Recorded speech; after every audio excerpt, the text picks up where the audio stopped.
E aí, galera, voltando, né? Nossa segunda aula de hoje. E ninguém pode perder tempo, né? Ninguém pode deixar vocês na mão, ninguém pode pegar e perder tempo com isso. Aí, o que é que acontece? Nós vamos agora só comentar aquele vídeo que nós terminamos a aula passada, mostrando para vocês o seguinte: a água é um dos grandes agentes erosivos que nós temos, tá? Essa água, ela dilui a rocha, ela realiza três trabalhos, ela consegue erodir a rocha, ela transporta os fragmentos da rocha e deposita esses fragmentos de rocha. Ao depositar o fragmento da rocha, ela vai dar origem a um solo ou a um novo tipo de rocha, tá certo? Então, para você ver como é um processo dinâmico, como é um processo onde a água ela é importantíssima nesse contexto de formação do solo, tá certo? Principalmente, pessoal, quando nós formos estudar a hidrosfera, nós ainda vamos estudar mais na frente, né?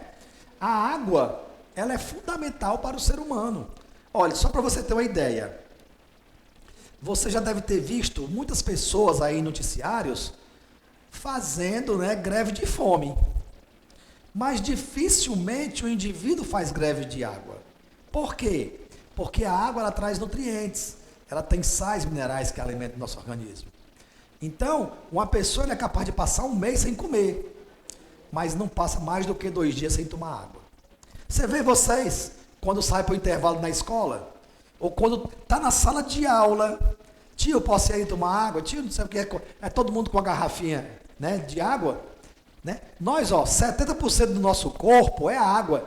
Então o tiari não é gordo não, o tiari é o que? Hidratado, tá certo? Isso aqui é uma super hidratação que eu fiz. Então quem me chama de gordo, eu nem ligo porque eu sou hidratado.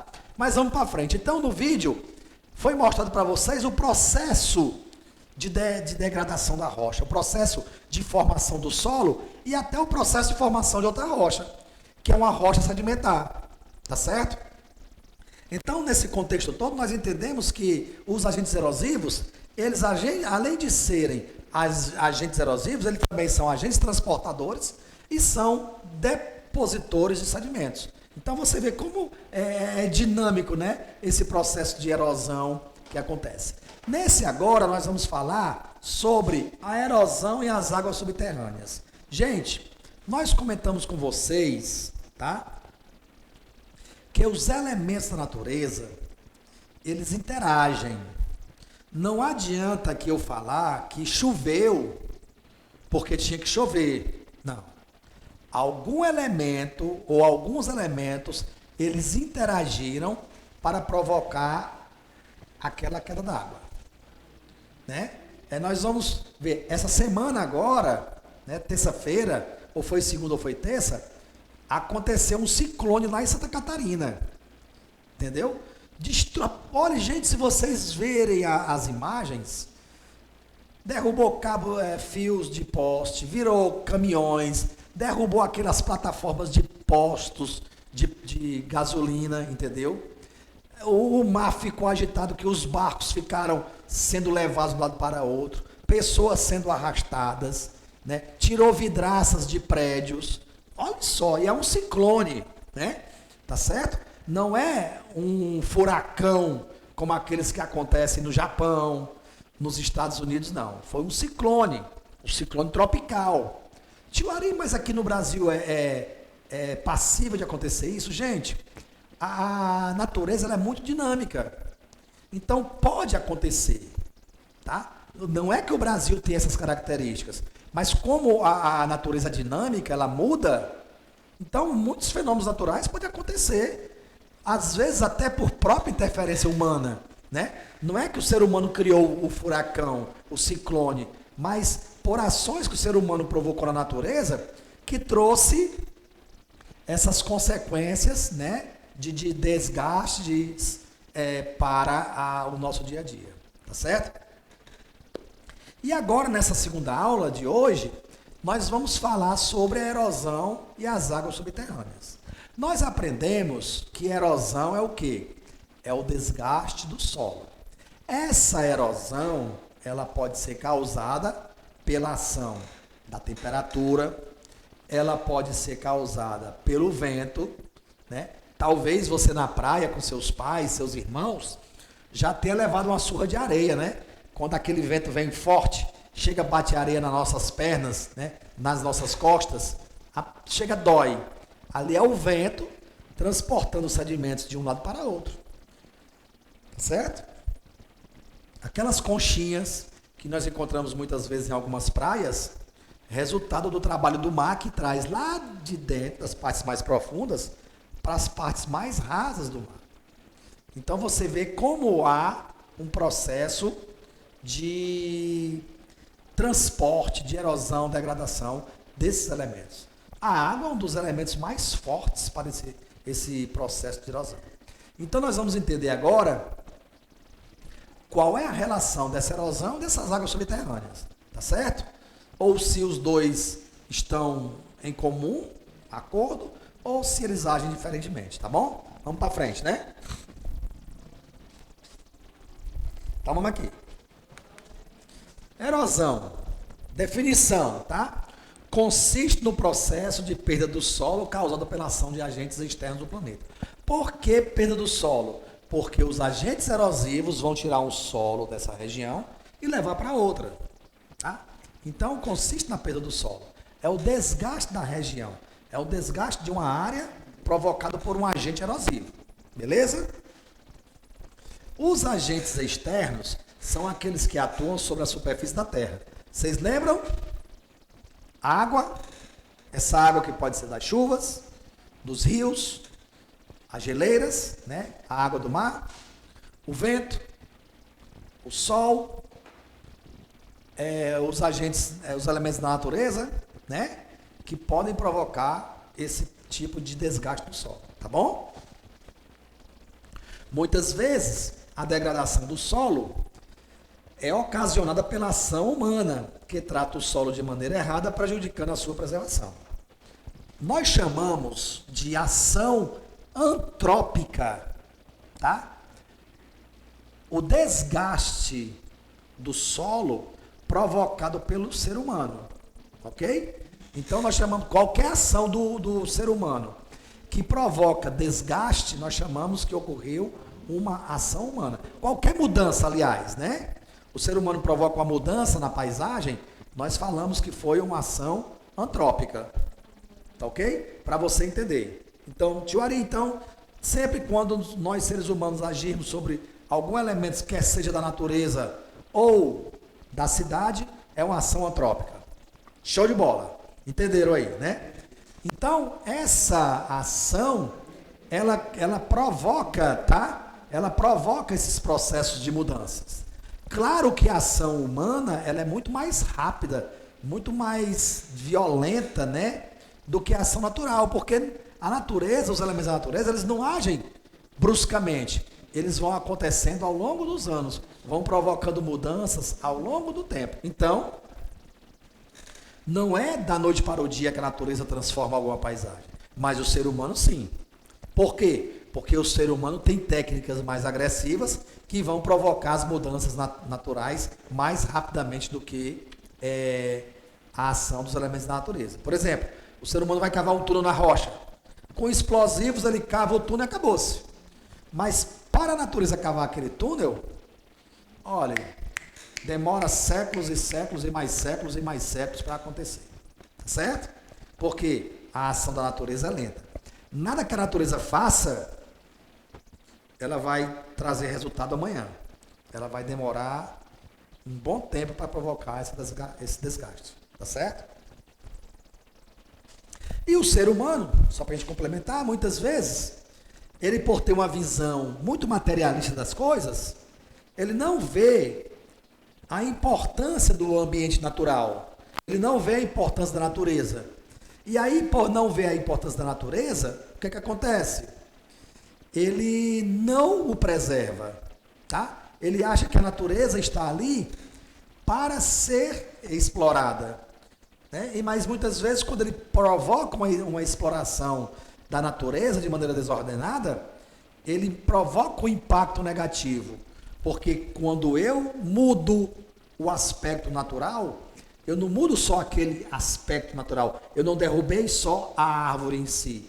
Mas com a derrubada da árvore, eu vou provocar a perda da biodiversidade, eu vou provocar a morte de animais, a morte de insetos, toda uma vida microbiana que existia ali vai desaparecer, tá certo? E, consequentemente, aquele elemento que foi tirado vai fazer falta aos que ficaram. E, consequentemente, a tendência é que os que ficaram sofram ação negativa ao longo do tempo.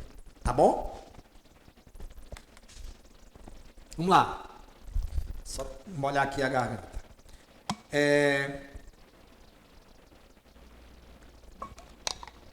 O processo erosivo, pessoal, ele está relacionado com vários fatores, dentre os quais nós destacamos a declividade do relevo, a vegetação existente, o tipo de solo, o índice pluviométrico. Esses fatores em conjunto contribuem com a intensidade do processo erosivo de uma região. Então, quando o relevo tem uma declividade maior, né?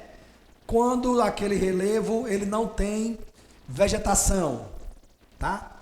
Quando aquele relevo tem um solo que não é tão fixo na terra, né? Na rocha. Quando o índice pluviométrico dele é muito alto. Então, vários fatores em conjunto podem provocar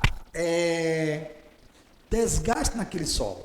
Pode provocar a sua erosão, tá certo? A vegetação original, pessoal, ela é muito importante porque as suas raízes, elas fixam o solo, tá? No local, ela impede que aquele solo seja arrastado. Às vezes, quando você vê uma notícia que ocorreu um deslizamento de terra em determinada cidade, foi provocado por falta da cobertura vegetal. O ser humano desmatou a região, tirou a cobertura vegetal e, consequentemente, aquele solo ficou desprovido da proteção e a ação dos agentes erosivos vai ser maior. E aí, quando cai a água leva junto com ela aquele solo que está solto, ele não está mais fixo porque não tem mais vegetação, e então ele é arrastado para outras áreas. Aí isso provoca o quê? Um deslizamento de terras que pode trazer consequências negativas para a vida humana. Não é isso? Como nós já vimos aí em muitos noticiários. Tá bom? As atividades agropecuárias também contribuem com a erosão, pois, devido à intensidade da atividade e às modificações realizadas no solo, contribui com o processo erosivo. Gente, aqui, ó, vou ler aqui. Ó, o primeiro impacto ambiental provocado tanto pela agricultura como pela pecuária é o desmatamento. O que é isso? Quando eu vou plantar ou criar animais, a primeira coisa que eu faço é tirar a vegetação. Tivari, por que eu vou tirar a vegetação? Respondo, porque eu quero uma mata, um terreno limpo para que eu possa plantar. Se eu tiver vegetação, eu não vou poder usar máquinas, né? As máquinas são pesadas, trator hoje que vai arar a terra, trator que vai semear a terra, trator que irriga. Então, como é que ele vai poder deslizar numa plantação que tem muitas árvores? Então, o ser humano tira aquela árvore, tira aquela vegetação, para que as máquinas possam trabalhar livremente. Só que isso vai trazer consequências mais à frente. Esse solo, ao longo dos anos, ele vai começar a perder sua fertilidade, ele vai começar a sofrer um processo erosivo, tá? E tudo isso vai trazer consequências negativas para a sua existência, tá bom? Na pecuária, o gado precisa de espaço, precisa de pasto, né? Então eu tenho que também derrubar as árvores para que esse gado possa pastar, possa se espalhar pelo pasto, né, para poder se alimentar. As árvores, porque geralmente uma floresta, as árvores são muito próximas uma da outra, umas das outras, aliás, e aí elas impedem que o animal circule. Então eu derrubo a mata de uma maneira só, para o gado poder ele passear, né, podemos dizer assim, deslizar sobre o pasto de uma maneira mais fácil. Tá certo? Então, esse é o primeiro impacto que a agricultura provoca. Aí depois que eu tiro essa cobertura vegetal, vem as consequências. Porque aquele solo vai ficar desprotegido. Muitas vezes é um produto agrícola, as suas raízes não são profundas, e aí qualquer chuvinha pode provocar uma erosão, a água pode varrer aquele solo, esse solo vai ficar aberto à ação dos raios solares, que vão intensificar mais, quebrando ainda mais as moléculas minerais que ali existem, né? O vento vai atuar com maior liberdade, então todo esse processo vai simplesmente degradando o solo. Então vocês veem que a erosão ela só acontece porque muitas vezes a ação humana dá o primeiro passo para tudo isso. Não é que o elemento natural possa provocar erosão em cima de outro. Claro que pode.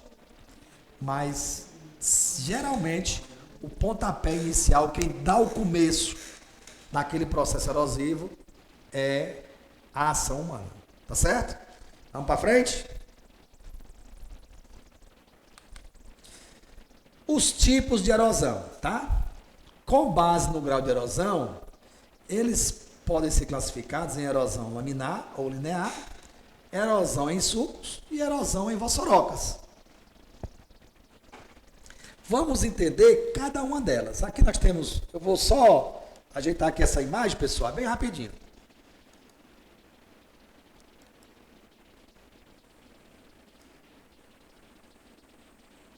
Pronto. Olha só. Vamos entender agora o que é uma erosão laminar. A erosão laminar é aquela que ocorre em toda a área caracterizada pelo arrasto de uma camada muito fina e uniforme do solo. Então é quando a chuva vem e ela leva aquela camada superficial do solo, aquela camada de matéria orgânica. Ela não cava buracos, ela varre, né? É como se você aí na sua casa, a diarista vai fazer a limpeza e ela não vai, ela quando varre a sala, a cozinha, os quartos, ela não leva a lajota do chão. Ela leva só o quê? A camada superficial. Ela vai varrendo e vai levando só a camada de poeira que está ali em cima. Então, a erosão laminar é aquela lavagem superficial do solo. Tá? Vamos para frente.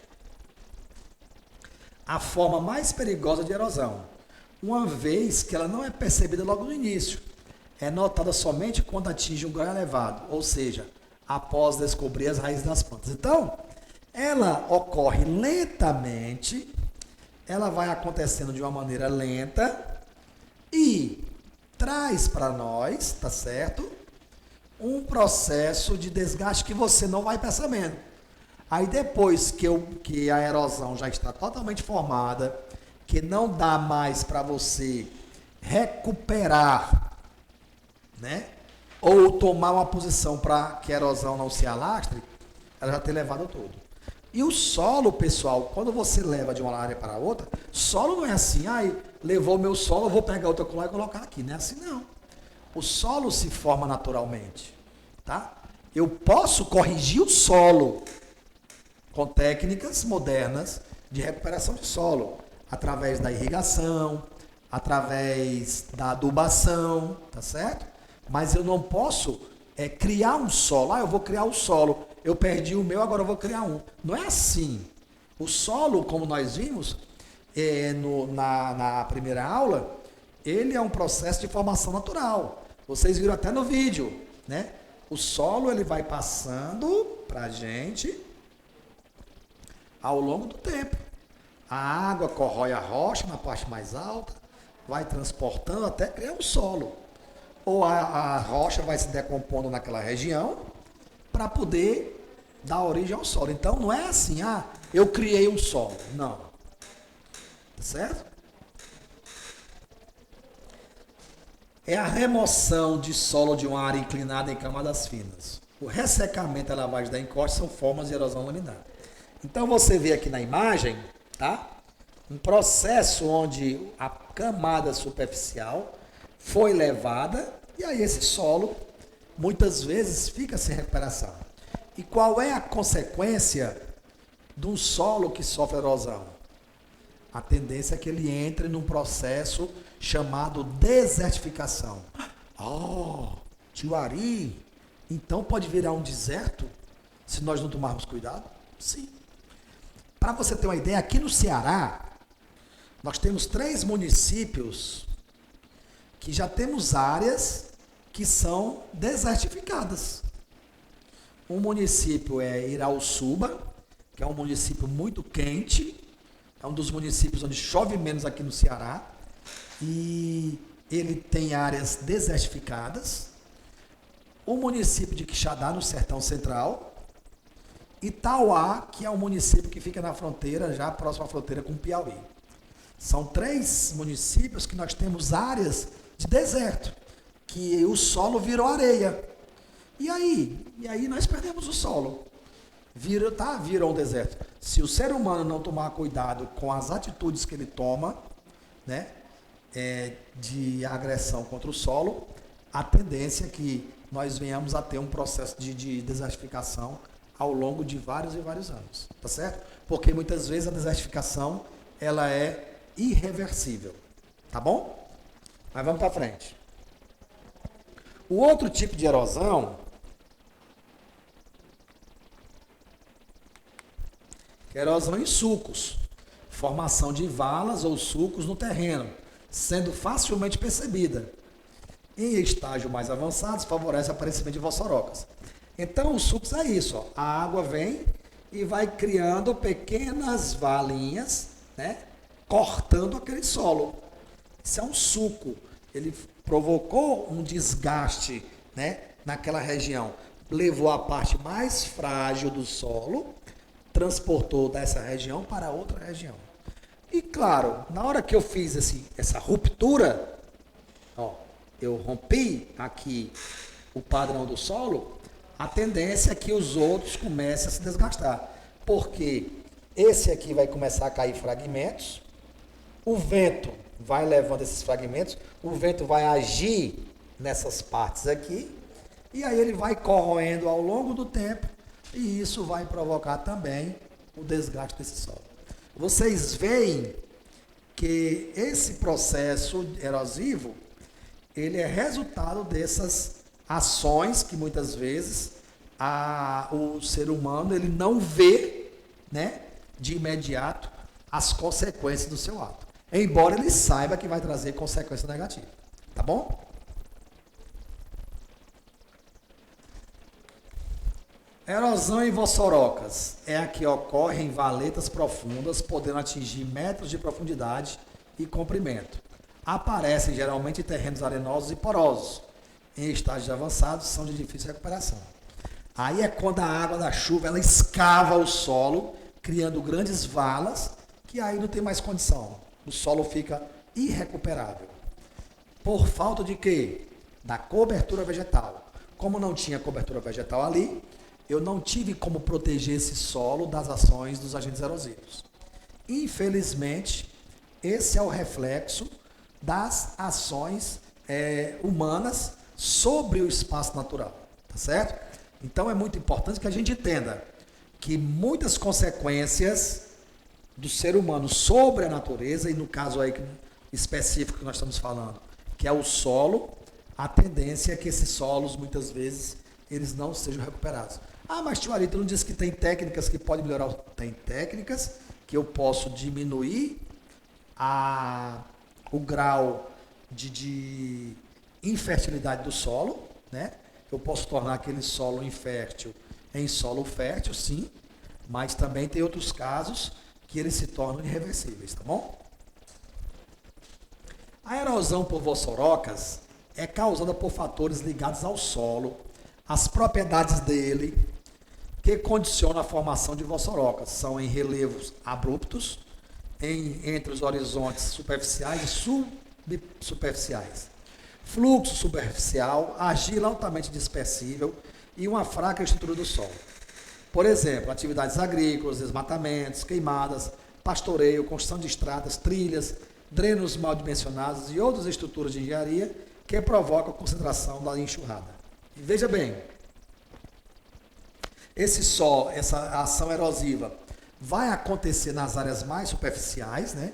Escavando, e às vezes ela chega até nas partes do horizonte B, do horizonte C, escava e leva o solo, deixou o buraco lá. Tá? E aí nós vamos ver resultado de quê? Como nós comentamos há pouco, atividades agrícolas, técnicas que não são, podemos dizer assim, benéficas, não são tão benéficas para o solo, para o uso, para a prática agrícola.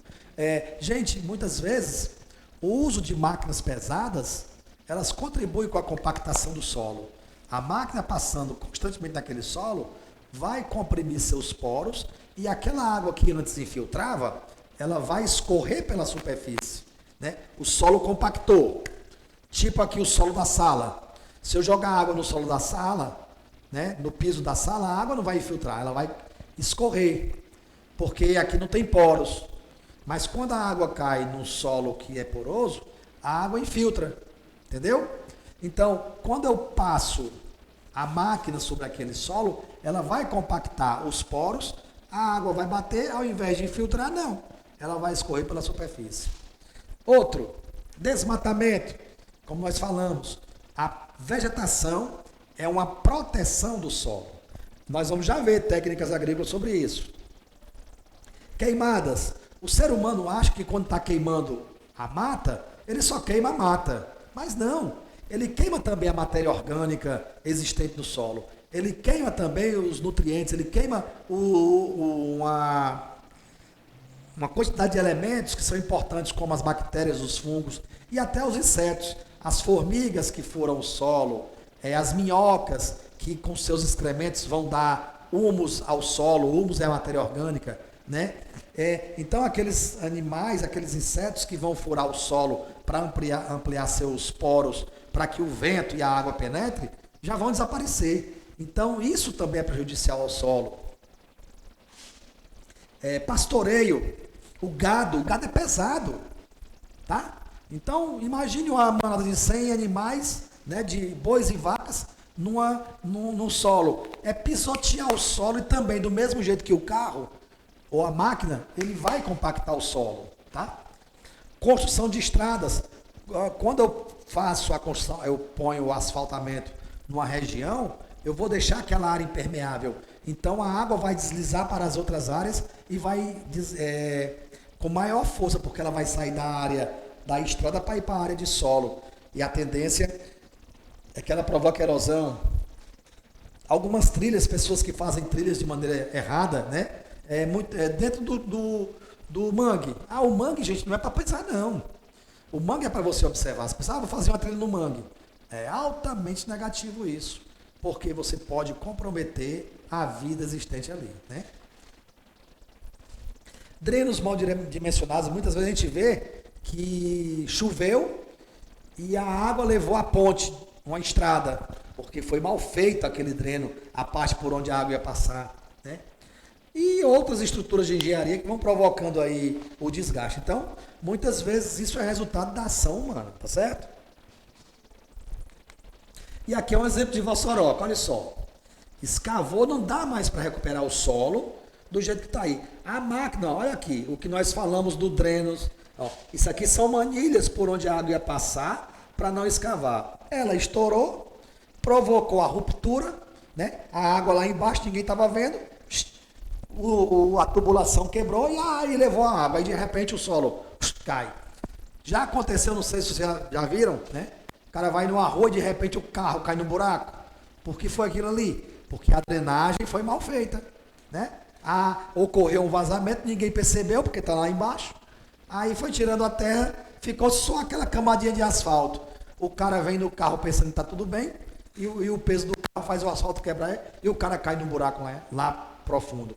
Isso aí é um processo erosivo por falta, né, de manutenção no trabalho que o ser humano faz. Tá certo? E aqui, mais uma vez, são árvores de pequeno porte que não sustentam o solo, tá? E, consequentemente, provoca o desgaste dele. Isso aqui é o que nós chamamos de vossorocas. São os buracos causados pela ação da chuva, principalmente. Tá? E falta de cobertura vegetal. Técnicas agrícolas que minimizam a erosão. Muitas técnicas que o ser humano cria, que elas vão diminuir a intensidade do impacto, né? Dentro de um contexto de erosão causada por agentes naturais. Algumas técnicas contribuem com a diminuição dos impactos dos agentes erosivos, ocasionados principalmente pela ação das águas pluviais. Uma delas é o terraceamento. Isso aqui são terraços, onde quando chove nessa parte aqui, a água vai descendo pelos degraus, então ela diminui o seu impacto. Ao diminuir o impacto, ela vai diminuir também a sua erosão. Né? A gente chama isso aqui, é muito típico nos países asiáticos, devido lá ter muitas montanhas. Mas aqui no Brasil nós fazemos isso também, chamando de curvas de nível, né? Que faz a plantação em degraus também, tipo jardinagem, que aí diminui o impacto da chuva, né, da água das chuvas nessa região. Ó, eu tenho aqui uma declividade no solo, então eu vou provocando aqui os degraus, ó, cada degrau, para diminuir a água de escorrer. Nós até comentamos já com vocês, né? Eu tenho aqui 2 baldes com água, eu tenho aqui a escada e a rampa. Na hora que eu virar os 2 baldes com água, onde é que essa água vai chegar mais rápido lá embaixo? Claro que é na rampa, porque lá a água vai pegar uma velocidade maior. Já na escada ela vai encher degrau por degrau, então ela vai diminuindo a velocidade. Consequentemente, né, a ação erosiva vai ser muito menor, ok? Outra, a associação de culturas, né? Nós temos aqui, ó, culturas diferentes. Eu planto culturas para que o solo não perca a sua fertilidade e ele continue a ser produtivo. E, consequentemente, eu minimizo a ação erosiva. Olha aqui, ó. Eu planto milho, planto feijão longo, planto milho, planto feijão congo, planto milho. Para que isso? Para que nem todos os nutrientes sejam retirados do solo. E, consequentemente, haja uma proteção para ele. Tá? O cultivo de árvores. Isso aqui nós chamamos de silvicultura. Eu planto as árvores para evitar que o vento atue diretamente sobre a plantação. É uma maneira de diminuir o impacto do vento sobre aquela vegetação. Então, é outra técnica agrícola que nós utilizamos para minimizar os impactos sobre aquele solo, tá? Gente, água subterrânea. O ciclo hidrológico, ele tem as etapas. A água é aquecida, ela vira vapor, ela se condensa na atmosfera, formando as nuvens, e depois, quando ela chega na saturação de 100%, ela se precipita. Quando ela cai na superfície da Terra, ela segue 2 caminhos. Ou ela escoa pela superfície, ou ela infiltra no solo. Quando ela infiltra no solo, ela vai formar reservatórios de água subterrânea, que nós chamamos de aquíferos, lençóis de água. Vamos conhecer. A formação de lençóis de água subterrânea ocorre em locais onde há uma maior preservação da vegetação, que diminui o escoamento da água, e isso contribui com a infiltração dela no solo, através dos seus poros e até em rochas permeáveis, como calcário, arenito, argilito e etc. O que é que acontece? A água infiltrou no solo e lá na frente ela sai. Ela encontrou uma rocha mais frágil, ela consegue sair. Aí dá a formação do rio. É o afloramento do lençol de água subterrânea. Muitas vezes, quando você cava um poço, chega, sai água, porque tem água lá no subsolo, né? A água infiltrou e ficou cativa, ficou presa entre as rochas. Daí, quando você provoca esse trabalho, você vai explorando a água do lençol subterrâneo. A água a infiltrar no solo se dispõe sobre a camada rochosa do solo, formando um tipo de reservatório, onde nós temos uma zona saturada, que ela está muito úmida, essa água pode sair, e uma zona não saturada. Veja bem, ó. A água infiltra, ela pode ficar numa camada mais superficial, ela vai para as camadas mais profundas. Aqui eu tenho um poço artesiano, porque aqui ela está presa na rocha, mas aqui eu tenho um lençol de água subterrânea que é mais fácil de eu explorar. Muitas casas ainda fazem poços, onde a água aflora e facilmente ele vai explorar essa água, né? Então, o subsolo, dependendo da rocha, do solo, aliás, essa água infiltra e aí ela fica presa lá embaixo. Cavou um poço, a água aparece. Muitas vezes, como é que ela está? Ela está presa na rocha. Quando eu cavo um buraco, eu tirei solo dali, sobrou espaço, ela estava presa, ela vem. Então, nós vamos entender a água subterrânea. No Brasil, nós temos dois grandes aquíferos, dois importantes. O aquífero Guarani, que ele pega a água do Mato Grosso, ele está indo no subsolo, olha como ele é grande. Ocupa terras do Mato Grosso, Goiás, Minas Gerais, São Paulo, Paraná, Santa Catarina, Rio Grande do Sul, Mato Grosso do Sul, Paraguai, Argentina e Uruguai. Ele é um reservatório de água subterrânea. É água natural mineral. Agora, o mais interessante, lá na Amazônia, eu tenho o Alter do chão, tá? Que a capacidade de água dele é 2 vezes mais, praticamente, do que do aquífero Guarani. Ele ocupa uma área menor, mas tem uma capacidade de água retida maior do que o Guarani. Enquanto o Guarani nós temos 45 mil quilômetros cúbicos de água, o Alter do chão nós temos 86 mil quilômetros cúbicos de água. A área dele de ocupar estados é menor, Amapá, Pará e Maranhão.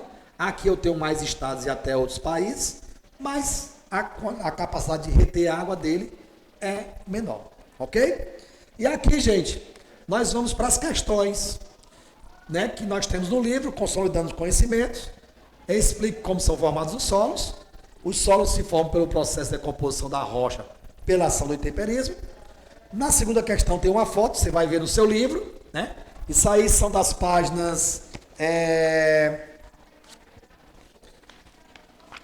112 e 113, tá? Mais da 112, as questões estão na 112, na realidade. Tem as fotos, ele pede para você diferenciar elas. Você diz que a foto 1 está num clima úmido, pois há cobertura vegetal, que é o reflexo da umidade.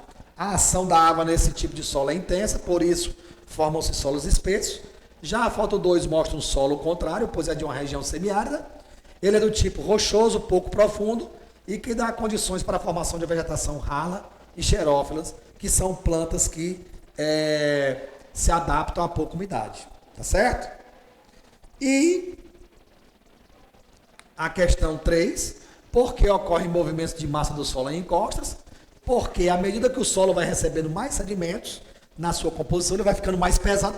Vou colocar assim, ele vai ficando mais pesado, aí a gravidade puxa aquele solo para baixo. Em outras palavras, é o que está escrito aqui. Então, ele desliza, porque a gravidade o puxou lá para as partes mais baixas. E na quarta questão, as principais técnicas utilizadas para reduzir os efeitos da erosão, o que elas têm em comum. Primeiro, manter a cobertura vegetal do solo, né? O terraceamento, plantio em curvas de nível, a associação de culturas e cultivo de árvores. O que é que elas têm em comum? A diminuição dos impactos erosivos. Então, quando eu utilizo essas técnicas, eu consigo contribuir com os impactos negativos e minimizar a erosão que o solo vai ter. Tá certo? Então, gente, é isso aí. A nossa aula termina por hoje. Eu espero que vocês em casa deem mais uma olhada na aula, assistam, né, essa aula com outra intensidade, com outros olhos. E se tiverem mais dúvidas, vocês anotem que na nossa aula do Meet, às segundas-feiras, nós vamos tirar essas dúvidas. As aulas do Meet são para tirar dúvidas com vocês, tá bom? Então, gente, um abraço e até a próxima, né?